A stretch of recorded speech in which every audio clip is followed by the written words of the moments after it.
Yo, once again, I'm back. Survivor Borneo, Season 1, Episode number 10, titled Cracking the Alliance. This one aired August 2nd, the year 2000. This episode I found to be quite a bit, good, you know? There was some funny moments, there was some dramatic moments, emotional moments.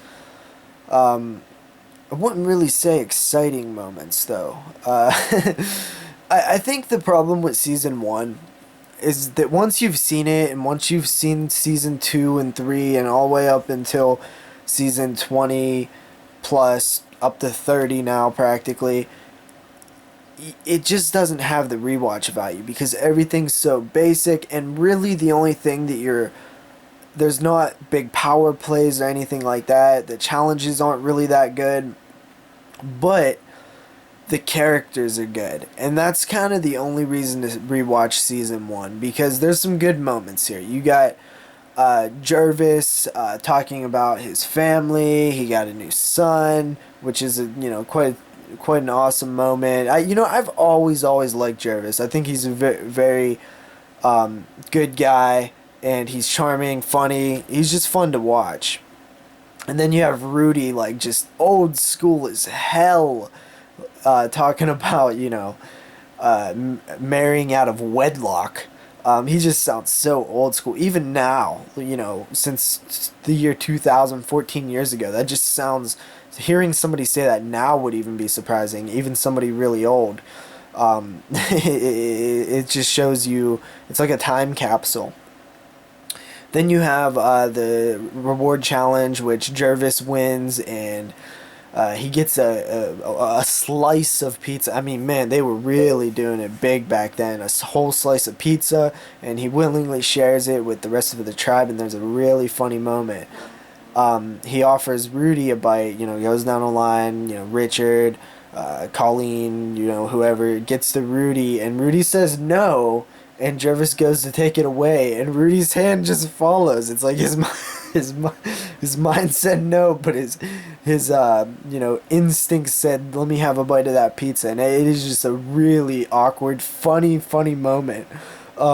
Rudy is hilarious. Just his old schoolness just is something that nobody else could get away with. He's old. He has a right to be the way he is because he's old. There's some good talk. I like the fact that everybody is like talking about Jervis's new son, and they're all talking good about him, all except for Rudy. Which, like I said, his excuse is he's old and comes from a different time, a different era, a different place with different standards, sets of rules and values and morals and all that stuff. But Rudy's being Rudy, and that's why we like Rudy, because he's funny. And then another kind of boring immunity challenge that Richard wins. There was talks of, swinging the alliance, and it's just, once you've seen it, you just know that it's all for nothing. And I just love how it seems like the mentality is, I don't want to play that way. I don't want to play that way. Until the realization is that, like, uh-oh, the game's played this way, and we're gonna lose if we don't play this way. Then everybody all of a sudden wants to do alliances and play strategic, and it's too little, too late. It's completely useless at the point that they're in. They don't even try hard enough. But I think seeing it unfold kind of kickstarted the future seasons and being more strategic because. They saw how it goes. There's nothing you can do. It's just boom, boom, boom. Once you lose the numbers, it's over. Especially if you don't have a way to try to convince people to, switch over, flip, whatever. It's getting down to the wire here. There's only a couple episodes left, a couple people left. Hopefully it wraps up nice. I'm really just kind of looking forward to the last episode, the final tribal council, because I remember that being a pretty awesome moment. So yeah. Also Jeff is getting a lot better as the episodes go on. I forgot to mention this like 2 or 3 episodes ago that like he went like bam from amateur to pro in like one episode, and you could tell that he was getting a feel for it. He probably was nervous at first. He probably didn't really know what to do or expect, but once he started getting in the groove, he kind of is like figuring out what to do. And by the way, that pizza Jervis was eating didn't even look good.